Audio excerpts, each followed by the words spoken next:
Donc l'Alliance 7, excusez-moi, petit problème technique. C'est 9 syndicats des métiers de l'épicerie et de la nutrition spécialisée, représentant aussi bien les PME que les grandes entreprises. Voilà, vous avez les chiffres clés des secteurs que l'on représente sur 2021 à l'écran. Nous avons principalement pour mission d'informer et de conseiller nos entreprises au quotidien. C'est pour cela qu'avec Nelly, au sein du pôle économie des filières et des marchés, nous publions assez régulièrement des études, mais aussi des indicateurs concernant aussi bien les matières premières que le commerce extérieur. Et puis nous organisons, comme aujourd'hui, des webinaires visant à vous offrir une vision plus prospective sur les marchés et aussi vous permettre d'ouvrir des opportunités commerciales à l'export. Donc voilà, l'enregistrement est lancé. Je vais maintenant arrêter le partage d'écran et laisser la main à Marie qui va vous parler de FranceAgriMer et de l'étude. Hop. Et nous laisserons ensuite la place à Juliette et Jacques. Merci beaucoup Marion. Vous voyez bien ma projection? Oui, très bien. Merci beaucoup. Merci à tous de me laisser faire une petite introduction sur le contexte de réalisation de cette étude. Puis je vais faire cette petite remise en contexte et après je passerai la main à Business France qui va vous présenter plus en détail l'étude. Donc l'étude chaîne de valeur commerciale est une étude commanditée par FranceAgriMer et qui a été réalisée par les équipes de Business France qui étudie donc les chaînes de valeur commerciale sur plusieurs marchés, dont je parlerai après. Cette étude est parue fin avril et a notamment été restituée lors des journées Export Agro du ministère de l'Agriculture et de l'Alimentation et de Business France le 7 avril. Et ce sont des restitutions qui seront disponibles en replay si vous le souhaitez et dont nous pourrions vous partager le lien. Donc, il s'agit d'une étude multifilière et multipays qui comprend un volet spécifique aux produits d'épicerie. L'objectif de cette étude est de comprendre quels sont les coûts d'approche vers plusieurs marchés phares, c'est-à-dire donc l'ensemble des activités, transport, importation, commercialisation, distribution, permettant l'acheminement d'un produit français de son port d'origine jusqu'au consommateur final étranger. Cela exclut les phases de production et de transformation. Donc en fait, tout cela sous-entend plusieurs questionnements qui sont notés. Donc quel maillon compose la chaîne de valeur? Quel poids ont-ils et quels services assurent-ils? Et également, quelle fourchette de marge faut-il prévoir pour rémunérer chaque maillon? Donc cette analyse doit constituer un outil pratique d'aide à la décision pour les entreprises exportatrices comme les vôtres, leur permettant de savoir s'il est opportun pour elles de se lancer sur un des marchés concernés ou bien d'améliorer leur performance si elles y sont déjà présentes.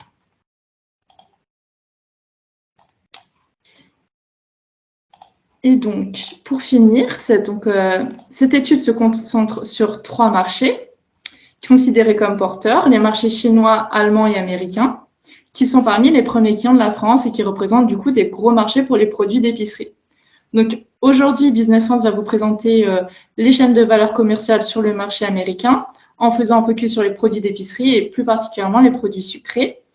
Et en fait, les 2 autres marchés ont déjà été présentés lors d'une réunion hier matin qui sera du coup, dont l'enregistrement sera disponible, comme le disait Marion, sur la chaîne YouTube de FranceAgriMer. Du coup, je vais laisser la parole aux équipes de Business France, que je remercie de nouveau pour la réalisation de cette étude et pour la restitution d'aujourd'hui. Merci beaucoup. C'est bon, vous voyez l'écran? Oui, c'est parfait. Parfait. Donc bonjour à tous, Juliette Chauveau. Moi je suis Business Development Consultant au sein du pôle Food et boissons non alcoolisées basé à Chicago et j'ai eu le plaisir de participer à la réalisation de ces études donc qui portent sur les chaînes de valeur commerciale de plusieurs marchés stratégiques à l'export. En l'occurrence, moi c'était sur les États-Unis. Donc concernant la filière épicerie, nous, on voulait commencer par rappeler qu'il y a une grande différence entre ce qu'on entend en France par les produits d'épicerie et ce qu'on va entendre aux États-Unis. Le marché des produits d'épicerie aux États-Unis, on va l'entendre comme des specialty products, des produits de spécialité. qui sont des produits alimentaires à forte valeur ajoutée, que ce soit du fait de leur origine, de leur qualité, de leur aspect innovant. Donc, on ne va pas du tout être sur les produits qu'on va considérer d'épicerie en France. Donc, il y en a qui se rejoignent, mais ça va surtout être des produits qui se distinguent et qui vont être vendus notamment dans des magasins spécialisés dans les produits alimentaires de qualité. On parle de magasins de spécialité qui sont à peu près 45 000 sur le territoire américain. À savoir également que les ventes totales de ces produits de spécialité représentaient donc 170 milliards de dollars en 2020. Ils sont donc présents majoritairement du fait du nombre en GMS, mais ils sont également présents donc dans les magasins de spécialité et les magasins bio. Comme indiqué ici, donc le poids de la production locale est majoritaire. La plupart des produits qui composent donc les produits d'épicerie aux États-Unis viennent des États-Unis. Et ensuite, on a donc comme principaux fournisseurs le Canada et le Mexique. On reviendra sur les fournisseurs un petit peu plus tard. Donc maintenant, on va revenir très très rapidement sur les différents types de produits qui vont composer ce marché des specialty products et sur lesquels justement la France et les producteurs français peuvent avoir des opportunités. Nous, on a commencé par le snacking et les collations parce que c'est quelque chose qui est très très important pour le consommateur américain avec 132 milliards de dollars de poids de marché en 2021. Donc ici, on a une part des importations marginale, comme vous pouvez le voir, avec une offre locale qui est très concentrée. Cependant, au niveau des tendances du secteur, on voit qu'il y a de plus en plus de demandes un petit peu différentes, avec des snacks un peu plus healthy, des snacks différents. Il y a aussi un souci du consommateur pour l'authenticité et le fait de pouvoir, et la traçabilité des produits. Donc ici, on pourrait avoir des opportunités pour les producteurs français, en sachant et en gardant toujours en tête que le prix, c'est le premier critère d'achat pour tout ce qui va être snacking et collation. Donc, à réfléchir notamment du fait que les marques de distributeurs sont très favorisées aux États-Unis pour cette catégorie. Concernant la chocolaterie et confiserie, donc d'ailleurs une partie de chocolaterie et confiserie fait partie de snacking et collation. Donc c'est aussi un marché énorme aux États-Unis qui va privilégier le chocolat, les bonbons, les chewing-gums, tout ce qui va être pastille à la menthe, etc. On a là encore une part des importations assez minoritaire, avec la France en 16e fournisseur. Cependant, là où on peut observer des opportunités, c'est dans une augmentation de la demande pour des produits plus sains, biologiques, naturels, avec une traçabilité, des produits premium. Donc là, pour le coup, on pourrait voir pour les entreprises françaises des opportunités émerger et un intérêt un petit peu renouvelé pour les produits premium qui composent l'offre française. Donc là, on est plutôt sur le marché salé, donc je vais passer très rapidement sur sauce, condiments, épices. Ce qu'on a noté, c'est qu'il y a donc d'énormes compagnies américaines qui se partagent 28% du marché. La demande est très importante, mais l'offre nationale est, on va dire, prédominante sur ce marché. La France occupe la 9e place des fournisseurs des États-Unis, ce qui est quand même, on va dire, considérable. Et là où on est assez présent, ça va être notamment la moutarde, qui est le condiment français le plus importé et dont la demande est en croissance constante. Donc, potentiellement des opportunités au niveau de l'épicerie salée cette fois-ci. Et enfin, confiture et gelée. Donc, on est sur un marché qui représentait 1 milliard de dollars en 2021. Avec une production locale qui est forte, mais cependant énormément d'importation de ce produit. On est sur un marché qui est très concentré, avec des gros players américains, les marques distributeurs beaucoup moins présentes que sur d'autres segments, et des marques françaises qui se distinguent, par exemple la marque Bonne Maman d'Andros, qui représentait 11,5% des parts de marché de la catégorie en 2021. Pareillement pour le miel. Alors, le miel aux États-Unis, beaucoup de producteurs de miel, cette fois-ci en marque de distributeur, puisqu'elle représente 40% des ventes au détail. Et donc un bon positionnement de la France avec des opportunités au niveau des tendances, notamment dans tout ce qui va être confiture exotique, confiture bio, confiture innovante, de type par exemple ou même pour le miel, on nous a parlé de miel, par exemple, à la spiruline, au CBD. Donc, vraiment des produits innovants qui vont se différencier. Donc, on est sur un marché qui est quand même très, très concentré. Donc, l'opportunité, pardon, ici réside vraiment dans la différenciation. Donc dans tous ces segments, nos principaux concurrents, donc évidemment Canada, Mexique, donc ça va s'expliquer par notre proximité géographique, enfin la proximité géographique du Canada et du Mexique avec les US, les accords commerciaux, des tendances de consommation assez similaires et la présence de nombreux industriels canadiens et mexicains également sur le territoire américain. Au niveau des concurrents européens, on va avoir l'Allemagne et l'Italie. L'Allemagne, c'est assez intéressant cet exemple parce que ça peut s'expliquer par plusieurs facteurs.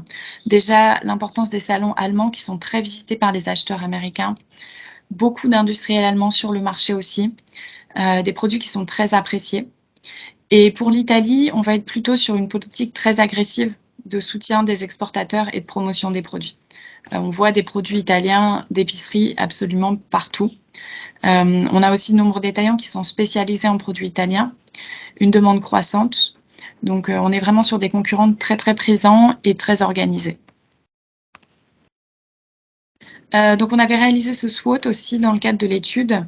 Donc, pour les forces, évidemment, les produits français bénéficient d'une très bonne image aux États-Unis, image de marque, une image de diversité, d'authenticité, produits naturels, de la traçabilité. Au niveau des faiblesses qui vont finalement être assez liées aux forces, la principale, c'est que on est sur un positionnement souvent haut de gamme. Donc, le rapport qualité-prix est peu compétitif par rapport à la concurrence locale et même internationale. Il faut aussi parler évidemment de la taille de nombreux exportateurs français qui va limiter un petit peu l'agressivité et la disponibilité commerciale sur les États-Unis. Et également le budget, enfin le manque de budget plutôt pour la promotion des produits. Sur les États-Unis, on va être vraiment sur un marché de marketing et de communication autour des produits. Donc, il y a un petit peu un manque de notoriété par rapport à certains produits d'épicerie français, qui malheureusement est un petit peu complexe sur un marché très concurrentiel. Maintenant, pour les opportunités, on voit clairement depuis quelques années une premiumisation du marché qui a pu stagner pendant la pandémie, mais qui fait son grand retour avec une demande accrue pour des produits importés qui vont être milieu haut de gamme. Évidemment, produits naturels. On note aussi la reprise de la restauration, à ne pas négliger, parce que c'est un débouché très intéressant pour les entreprises françaises, notamment dans tout ce qui va être par exemple le chocolat, les biscuits. On va aussi être sur les sauces, les condiments et les boissons non alcoolisées. À noter également le e-commerce, donc ça très intéressant notamment pour l'épicerie sucrée, parce qu'il y a beaucoup de demandes. Ça permet aussi pour les plus petites entreprises de réduire le nombre d'intermédiaires et donc d'améliorer vos marges. Donc à noter. Le format panier de produits évidemment, et également la demande d'ingrédients de qualité, puisqu'on note de plus en plus de tendances do it yourself ou des meal kits pour cuisiner chez soi, avec des ingrédients de plus en plus, on va dire, différents et premium. Donc, on a aussi ici des opportunités. Pour les menaces, vous les connaissez, je pense, pour la plupart. Il y en a qui sont arrivées, on va dire, sur les 2 dernières années, dues à la crise sanitaire, les perturbations de la chaîne logistique, l'augmentation des coûts du transport, évidemment, le coût des matières premières qui a augmenté. Aux États-Unis, on note aussi une forte inflation due à la situation actuelle et aux suites de la crise sanitaire. Donc, on envisage potentiellement une diminution du budget de dépenses des ménages américains, notamment dans tout ce qui va être des produits un petit peu premium, et la croissance de l'offre locale. L'offre locale qui s'adapte de plus en plus à la demande consommateur et qui augmente son niveau de qualité et qui va se démarquer par une innovation constante et rapide, notamment. Évidemment, menace également les concurrences européennes, comme on l'a vu pour l'Italie, l'Allemagne très présente, et une clientèle très ciblée. Puisqu'on l'a dit, le prix est peu concurrentiel. Donc, on va se concentrer sur, on va dire, un pool de consommateurs qui est plus limité. Pardon. Donc concernant l'accès au marché, dans la présentation originale, il y a une slide dédiée à la réglementation. Donc n'hésitez pas à la consulter si vous avez la moindre question sur les process liés à la FDA, etc. Nous, aujourd'hui, on a voulu mettre l'accent sur les potentiels troubles qu'il y a pu y avoir au niveau des circuits de distribution et notamment de la logistique de l'import des produits français vers les États-Unis. Donc il faut savoir qu'aujourd'hui, on manque de containers disponibles dans les ports et de main-d'œuvre portuaire aux États-Unis, malgré une augmentation de l'activité. On a donc, mais ça c'est une situation mondiale, mais qui se répercute ici évidemment, la congestion des routes maritimes, les augmentations du prix du fret. Aujourd'hui, on considère que le prix de l'envoi des marchandises a pu augmenter de 50 à 75% pour le prix des containers par voie maritime. Et ça, on l'envisage jusqu'à 2023. Évidemment, ça peut varier selon les négociations faites par votre importateur. Les délais, les durées de voyage ont augmenté également. Donc, on voit des contraintes logistiques assez fortes pour des catégories de produits qui ne vont pas forcément être l'épicerie sucrée. Donc là, c'est le point positif. Mais on a aussi des espacements, annulations de commandes. Et à noter également, dans toutes vos procédures d'envoi de produits aux États-Unis, le manque vraiment fort de chauffeurs routiers aux États-Unis. Pour vous donner un exemple, donc Walmart, qui possède la 3e flotte du pays, s'efforce vraiment de recruter des chauffeurs et offre une prime à la signature de plus de 12 000 $. Et de nombreux distributeurs et détaillants vont faire la même chose. Donc on a de gros défis en termes de transport en ce moment. Et de grosses tensions par rapport à ça. Donc à prendre en compte vraiment dans vos exports de produits et notamment du coup quand vous rencontrez de nouveaux partenaires commerciaux dans le temps escompté pour vos premières commandes et vos premières livraisons.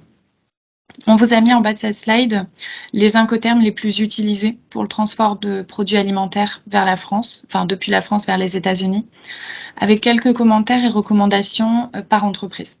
Donc, quels incoterms seraient les plus, on va dire, utiles et appropriés pour vous en fonction de la taille de votre entreprise et de ce que vous souhaitez faire, etc. Donc, n'hésitez pas à les consulter et à prendre en compte donc tout ce système d'incoterms qui va être essentiel dans la mise en place de votre approvisionnement vers les US. Maintenant, le cœur de cette étude, nos circuits de distribution américains. Donc, je vais revenir un petit peu plus précisément sur chaque maillon de la chaîne. Mais comme vous pouvez le voir ici, donc on a un petit récapitulatif. On va se concentrer, nous, notamment sur donc, les importateurs-distributeurs, les distributeurs et les clients finaux en fonction évidemment des opportunités qu'ils offrent pour les produits d'épicerie et les produits d'épicerie sucrés. Donc on va commencer par les importateurs-distributeurs. Les importateurs-distributeurs, ils vont importer vos produits selon les incoterms que vous avez choisis évidemment. Ils sont très présents donc sur tous les États-Unis et le Canada. Ils vont être assez indispensables dans vos process d'importation aux États-Unis, puisqu'ils vont importer vos produits, vont les stocker et vont les distribuer auprès des distributeurs régionaux et des détaillants, puisqu'ils peuvent aussi faire de la distribution.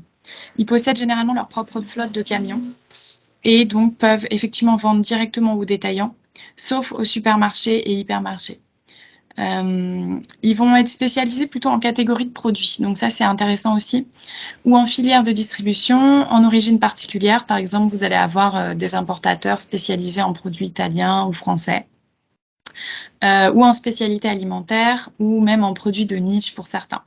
Donc c'est assez intéressant et important notamment pour vous de toujours cibler le bon importateur-distributeur. Parce que l'importateur-distributeur connaîtra votre produit et vous aidera à mettre en place en fait votre stratégie de développement sur le marché américain. Donc ça peut être vraiment un partenaire sur le très long terme qui va vous aider à vous développer, vous trouver des partenaires commerciaux.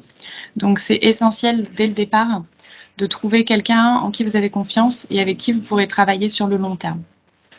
Donc parmi les services proposés, évidemment, tout ce qui va être stockage, transport, dédouanement, les accompagnements réglementaires et logistiques, très utiles parce que notamment quand vous exportez aux États-Unis, vous avez besoin d'un référent pour la FDA, un référent américain qui peut être et qui est normalement votre importateur. Donc c'est très important d'avoir confiance en votre importateur pour qu'il remplisse ce rôle. Donc évidemment, il s'occupera de tout ce qui va être les formalités, le lien avec les distributeurs et l'organisation potentielle de promotion.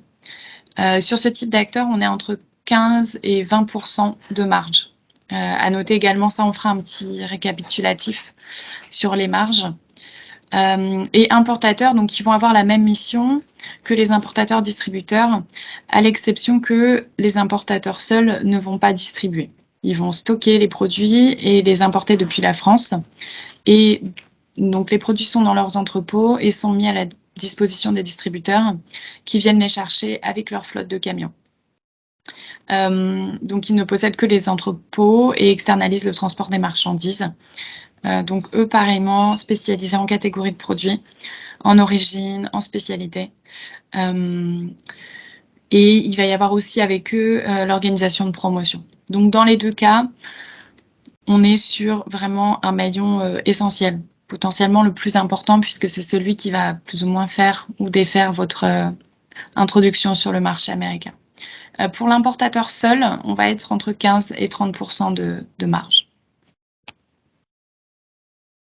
Le logisticien, ça va être en fait le petit maillon entre l'importateur et le distributeur quand il est nécessaire. Donc ça va être celui qui s'occupe du transit maritime ou aérien des produits. Il peut être donc mandaté par l'importateur, parfois par les détaillants, plus rarement. Donc avec solution de service, on va dire palettisation qui est aussi possible, ça dépend du contrat, ça dépend des partenaires, gestion de l'envoi, acheminement et stockage temporaire. Là, le coût varie vraiment. On a eu des estimations très très différentes d'un interlocuteur à l'autre. Potentiellement, ça sera, ils ont parfois des contrats sur le long terme avec des importateurs. Donc, ça dépend vraiment de ce qui a été négocié, de la fréquence des envois, etc. Maintenant, pour le distributeur, donc on en a deux types qu'on a souhaité mettre en avant. Le master distributeur, qui va être situé ou au niveau fédéral ou au niveau régional et qui va vendre en gros aux distributeurs et aux grossistes régionaux et qui peuvent donc à l'échelle nationale représenter de façon exclusive des marques et avoir de nombreux centres de distribution. Donc effectivement, master distributeur, on va être sur la réception et le stockage des produits, leur transport, la revente possible des produits, appui légal et réglementaire, donc ce qui peut être très très très très important. Donc, à savoir, le distributeur ne va pas importer, c'est un logisticien en fait, qui va s'occuper du stockage, du transport, jusqu'au client final. Il a une grande capacité logistique, plus que celle des distributeurs régionaux, qui sont mentionnés ci-dessous, avec une grande flotte de camions. Et donc, ils fournissent généralement les plus grandes enseignes américaines et les distributeurs régionaux. Donc, service très variable en fonction de la spécialisation, puisqu'on a des distributeurs qui vont pouvoir, on va dire, s'occuper du packaging du produit, même de sa customisation pour un client final, et d'autres qui vont simplement s'occuper du stockage et de la livraison. Également possible un accompagnement marketing assez limité, en tout cas au développement de la gamme. On va dire que tous les autres services marketing vont être gérés plutôt ou par votre broker ou par vous-même en lien avec votre client final. Quant aux distributeurs régionaux, donc on est sur les mêmes missions, toujours sur un logisticien, sauf que cette fois, on vend uniquement aux grossistes et détaillants d'un territoire particulier. Par exemple, uniquement dans l'Illinois ou dans le Midwest ou uniquement sur New York. Et donc à des grossistes particuliers, par exemple, ça peut être les magasins de spécialités alimentaires, justement, qu'on évoquait un peu plus tôt. Donc pour les distributeurs régionaux, ça va être globalement les mêmes missions que le master distributeur, à l'exception évidemment d'une influence au niveau fédéral. Après, ce qu'il faut noter aussi, c'est qu'ils ont de très très bonnes relations avec les chaînes locales. Au niveau de la région. Ils les connaissent très bien, ils ont des contacts privilégiés Donc, ça peut être assez intéressant pour être mis en contact rapidement avec des acteurs régionaux et des enseignes régionales. Donc là encore, service marketing assez limité, hein. Mais normalement, ça, c'est quelque chose qui se fait plutôt avec le détaillant ou en consulting un petit peu avec l'importateur. Donc là, on est sur des marges pour le master distributeur entre 15 et 25% et pour les distributeurs régionaux entre 10 et 25%. Maintenant, pour les brokers et clearers. Donc les brokers et clearers, ils ont un rôle assez spécifique, en tout cas pour le broker, donc il va être un courtier. Son rôle, c'est d'apporter un support commercial aux fournisseurs ou un support en référencement aux acheteurs. Ça va être globalement de la mise en contact. Ils sont très spécialisés par type de produit, donc ça peut être du surgelé, du sec, du frais, par secteur, retail ou food service, et par réseau. Donc les plus reconnus font partie de la Food Broker Association. À savoir, les brokers, souvent, sont des gens qui ont eu une très longue carrière sur le marché américain et dans le secteur de la food et de l'agroalimentaire. Ils connaissent beaucoup de monde. Donc, ils vont principalement faire de la mise en relation, vous aider avec votre développement commercial, le marketing, le branding, etc. Il n'y aura pas de logistique de la part du broker.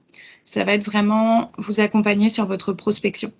Négocier et vendre pour vous auprès des détaillants et des distributeurs. Donc globalement, en fait, il va remplacer presque le commercial sur le territoire américain et faire de la représentativité commerciale auprès de son réseau à lui, unique et construit pendant toute sa carrière sur le marché américain. Évidemment, il peut vous aider sur la stratégie marketing et avoir un rôle support de développement commercial. Donc, pour les marges, c'est très variable en fait selon les brokers. On va être sur 2-3% de marge avec un bonus ou un tarif mensuel fixe et un bonus, en sachant que les marges varient en fonction de la nature du produit. Nous, comme on l'a dit pendant la première présentation de cette étude, on ne recommande pas forcément les brokers si vous êtes une entreprise de petite taille ou de taille moyenne. En fait, on ne recommande pas vraiment les brokers, à moins que vous ayez vraiment beaucoup de produits à exporter.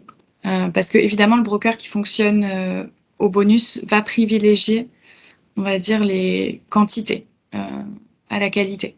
Donc, c'est aussi compliqué de trouver un broker qui va connaître votre produit, prendre le temps de vous accompagner. Donc, notre recommandation, c'est pas forcément d'aller vers les brokers, à moins que vous ayez vraiment une demande spécifique ou une très grosse quantité de produits, ou que vous le connaissiez très bien. Et le clearer, donc là, ça va être un petit peu plus pour l'aspect importation logistique. Son rôle, c'est de faire passer des produits à la frontière et de limiter les intermédiaires. Globalement, par exemple, le clearer va être contacté par une grande surface ou par un détaillant qui a besoin d'un produit spécifique et qui veulent faire importer directement le produit. Le clearer va sourcer le produit ou juste être mis en contact avec l'entreprise si jamais elle a déjà été choisie, et donc va importer et s'occuper de toute l'importation du produit sans passer par un importateur ou un distributeur. Donc le produit va directement aller de l'entreprise jusqu'au client final, ce qui permet des économies, en sachant que le clearer prend tout de même 10 à 15% de marge. Donc réduction des marges intermédiaires, prix très compétitif pour le consommateur, mais c'est des commandes ponctuelles et localisées. Il n'y a pas de force de vente dédiée pour pousser la marque, c'est vraiment réagir à une commande faite par un détaillant et y répondre le plus vite possible. Si vous avez demain une demande de Whole Foods sur un de vos produits qu'ils ont déjà identifié, ça peut être intéressant si Whole Foods travaille déjà avec eux, je suppose. Mais donc ça va être très ponctuel. C'est pas un système périn et c'est pas une relation pérenne installée sur le long terme qui vous aidera à vous développer sur le marché. C'est vraiment plus en assistance aux détaillants. Et quant aux clients finaux, donc vous les connaissez pour la plupart, on va aller sur les convenience stores, donc des magasins plutôt de proximité qui référencent très peu de produits d'épicerie française. Vraiment, c'est très rare. Les discounters and wholesale clubs, qui vont être les centrales d'achat, de plus en plus populaires aux États-Unis, notamment après la crise sanitaire. Là encore, on a peu de produits d'épicerie français et pourtant, ils pourraient représenter un positionnement très intéressant. Donc, au niveau de l'épicerie, il y a encore de l'opportunité sur les discounters et les wholesale clubs. À discuter, on reviendra là-dessus dans les recommandations. Mais il y a vraiment un développement à faire. Ils peuvent aussi importer en direct, ce qui est très intéressant, et lancer leurs propres opérations de communication et de dégustation. Leurs marges sont un peu plus élevées que celles des convenience stores, de 25 à 50%. Et hypermarché, supermarché. Donc hypermarché, on est sur un positionnement entrée milieu de gamme avec une offre française très limitée. Très peu de ventes en MDD, mais des opérations de communication et de dégustation possibles. Importation en direct possible chez les plus grandes enseignes, mais généralement pour des grosses quantités. Après, c'est toujours possible. Et les supermarchés, évidemment, on a un choix plus large de produits, mais la France n'est pas le référencement principal au niveau des produits internationaux. Là encore, opération de communication et de dégustation, de la vente en MDD, ce qui est très intéressant potentiellement pour les entreprises françaises. Et encore une fois, importation en direct possible et des marges qui restent à 25-50%.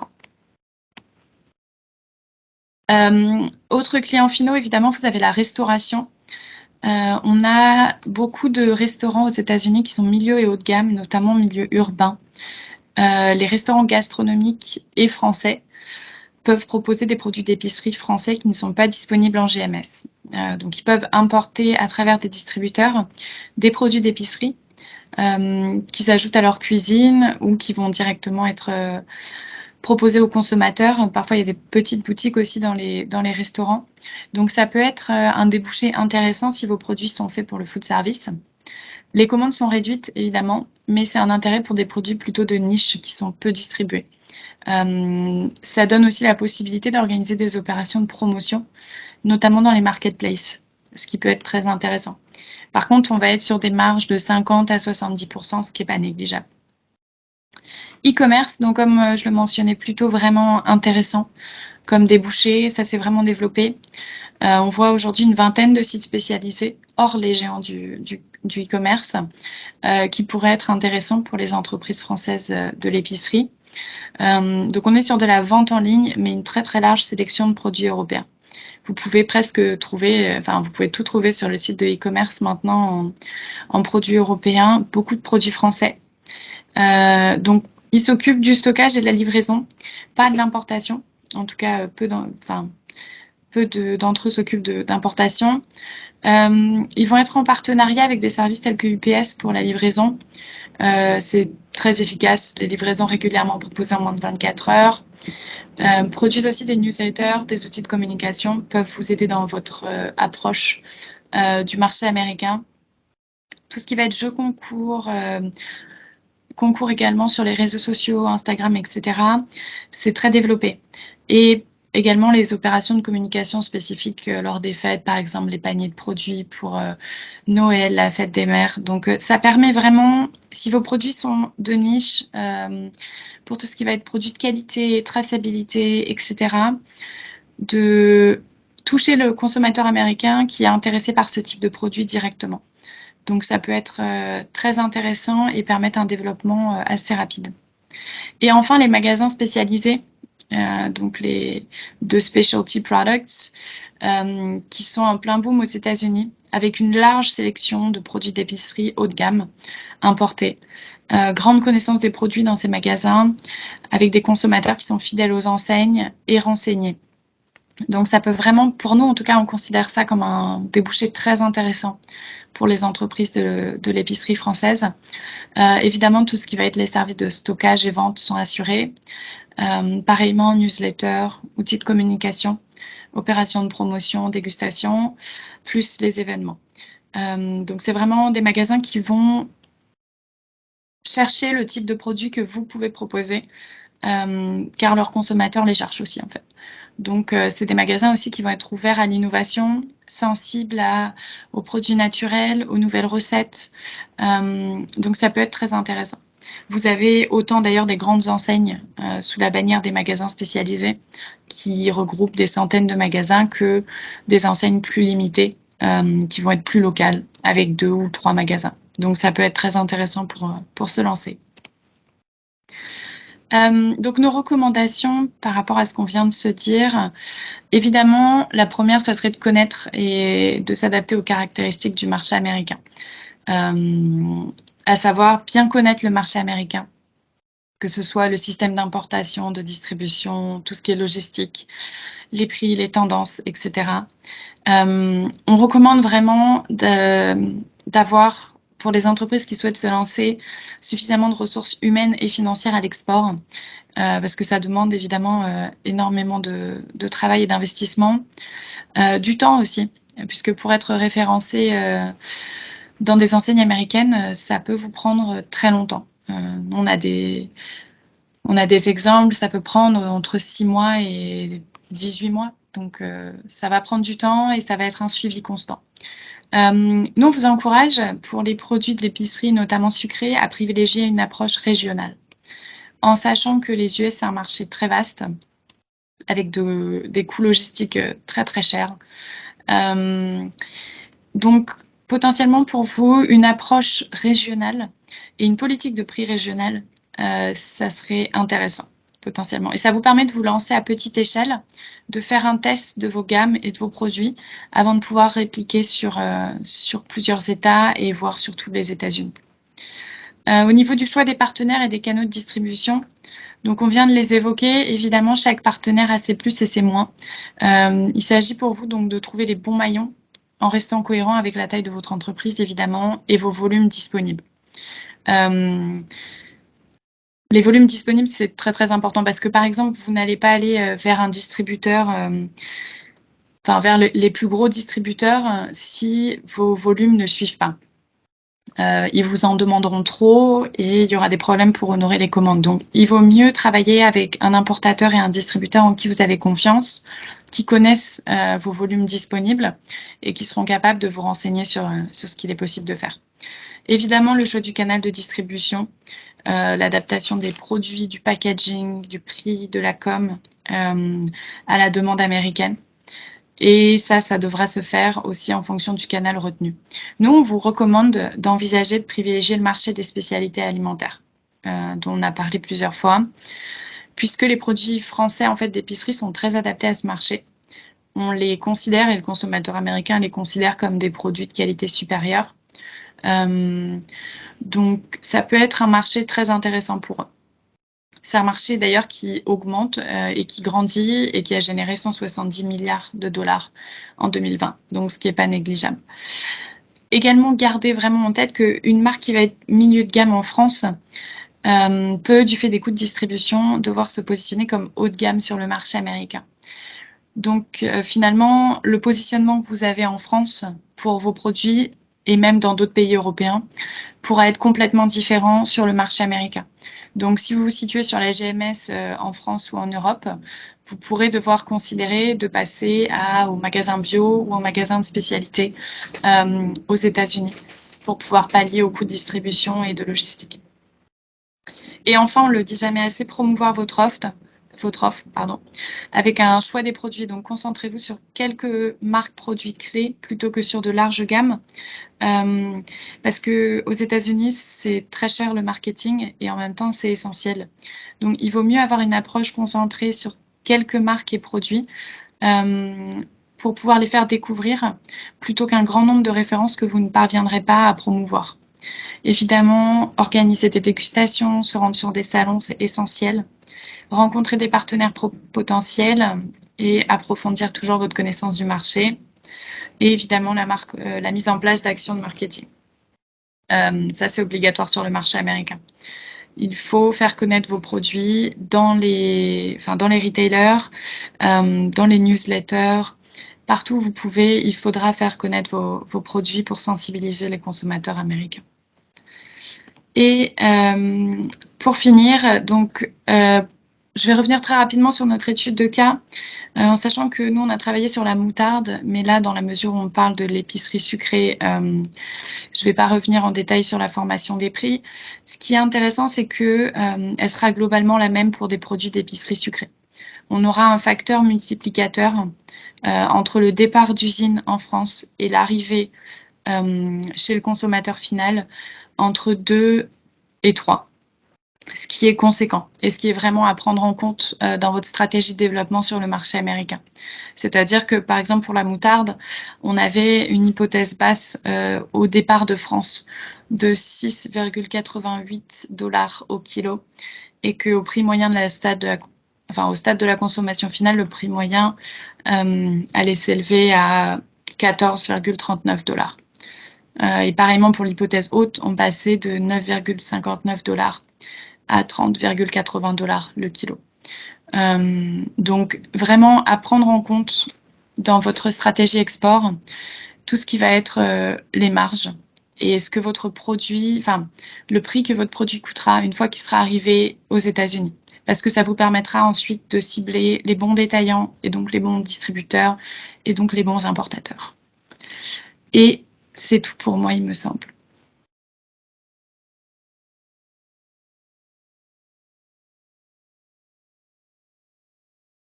Merci beaucoup, Juliette.